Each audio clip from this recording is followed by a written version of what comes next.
June is International Men's Health Awareness Month. We're highlighting some illnesses that affect men.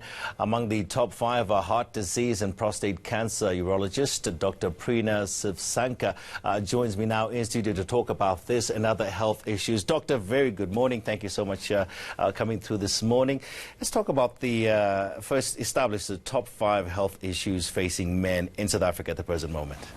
So definitely heart disease, cardiac disease, diabetes, and then cancers like prostate cancer, testicular cancers. Those are some of the most challenging issues with men currently.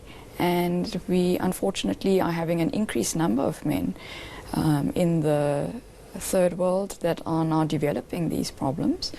And a large amount of them can actually be prevented. One of those things is, besides prevention, is early detection, isn't it? Which means you have to go for those checkups all the time. And I'm in that particular category where you start worrying about prostate cancer, heart disease, and so forth. But there's a bit of stoicism that creeps in as a man. You know, you're like, oh no, I'll wait until I feel that pain, which is a problem, isn't it? Yes, definitely.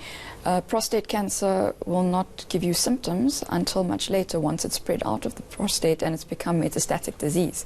So screening, doing a blood test and seeing either your house doctor, your urologist to do a rectal examination, those are the best ways to detect prostate cancer early. And what do you recommend that men should go in for those checkups at least once every single year? And what sort of age groups are we talking about here as well? So we're looking at age groups between 40 and 45.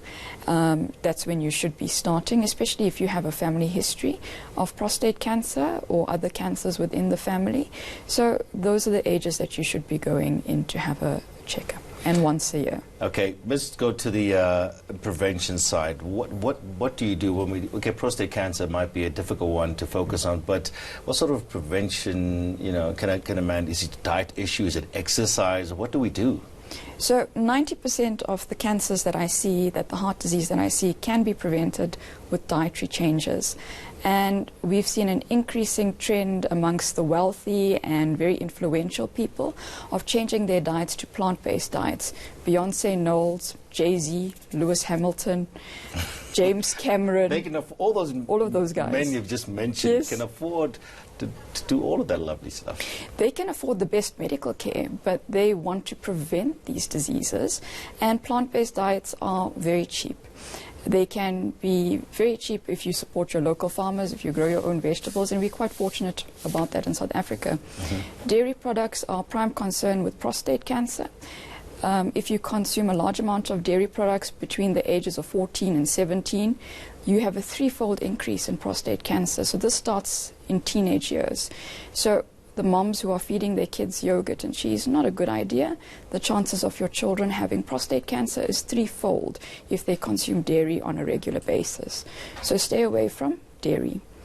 Even men with prostate cancer develop more aggressive prostate cancer if they consume dairy products.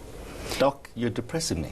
I'm going home and taking out all the dairy products in my eggs fridge. As well. If you have 2.5 eggs a week, you have an 81% increased chance of having a lethal prostate cancer. So that's a prostate cancer that you can die from. An app that I use for my patients, because that's the first question they will ask me: how can I prevent disease? How can I prevent my cancer from becoming more aggressive? It's Dr. Gregor's Daily Dozen app. It's a free app that you get from the App Store, and you need to go according to that list, and you will prevent 90% of heart disease and cancers. Talk to us about exercise. How much exercise does a man need every month or every day? So diet is 90% of the solution. 10% is exercise. So 30 minutes, 3 to 5 times a week is good enough. And that includes helping your wife at home with household chores, mowing the lawn, playing with the kids. Do all of those things. But you can play with your son, soccer, all of those things. Exercise doesn't mean going to the gym and sweating there in tights. It's all these little things, taking the stairs at work. Okay, 100%. The other issues here that we need to talk about, you've got diabetes as well. Binge drinking is something that's becoming a major problem. Talk to us about binge drinking and why it's a problem. So I sometimes get men and I ask them, how much of alcohol do you consume? They're like, just on the weekends. And you're like, how much alcohol are you consuming on the weekends? They're like, a bottle of whiskey or 10 beers. The problem with that is that it hits your liver hard and it hits it fast. You will get a drop in testosterone level, and that's when you start getting man boobs and the beer belly. And then the next problem is erectile dysfunction associated with that binge drinking, and also diabetes and heart disease. Okay, so binge drinking is a no-no. Depression and suicide as well. Those become, that's a health problem, isn't it? And affecting a lot of men, especially Yes. depression, Yes. especially during economic hard times. Definitely. And, you know, depression affects the whole family. If you've got one member of the family, especially the head of the household, whether that's the wife or the husband being depressed, it affects everyone in that family. So your overall well-being, exercise will reduce your chances of being diabetic. A plant-based diet is going to reduce your chances of depression.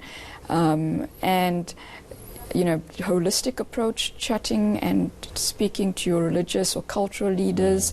If you are having problems, if you are having stress, that is very important. Okay, so change your diet, look at your diet, also exercise. I'm going to take every single thing you've said and try and do that for myself, Doctor. Dr. Preena Sivsankar there joining us in studio. Talk, of course, is International Men's Health Awareness Month.